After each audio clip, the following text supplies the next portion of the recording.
how do you explain when things don't go as we assume? Or better, how do you explain when others are able to achieve things that seem to defy all of the assumptions?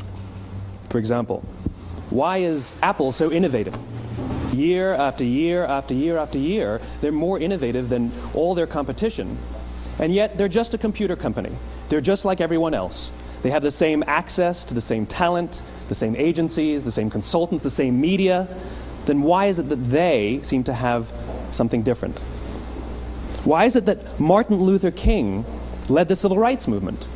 He wasn't the only man who suffered in a pre-civil rights America, and he certainly wasn't the only great orator of the day. Why him?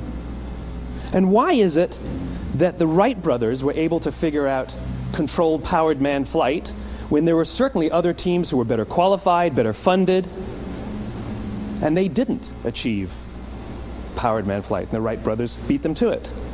There's something else at play here. About 3.5 years ago, I made a discovery, and this discovery profoundly changed my view on how I thought the world worked, and it even profoundly changed the way in which I operate in it.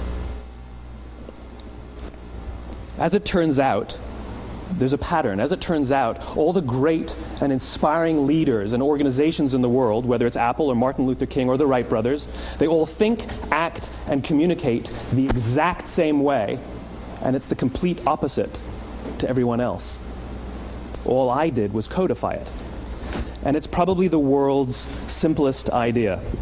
I call it the golden circle.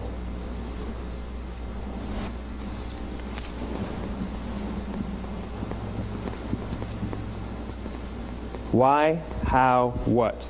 This little idea explains why some organizations and some leaders are able to inspire where others aren't. Let me define the terms really quickly. Every single person, every single organization on the planet knows what they do, 100%. Some know how they do it, whether you call it your differentiating value proposition or your proprietary process or your USP.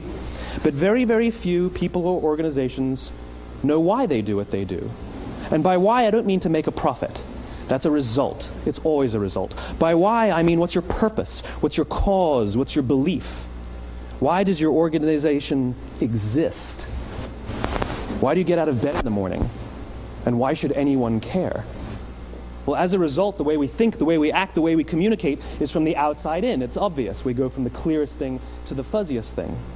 But the inspired leaders and the inspired organizations, regardless of their size, regardless of their industry, all think, act, and communicate from the inside out.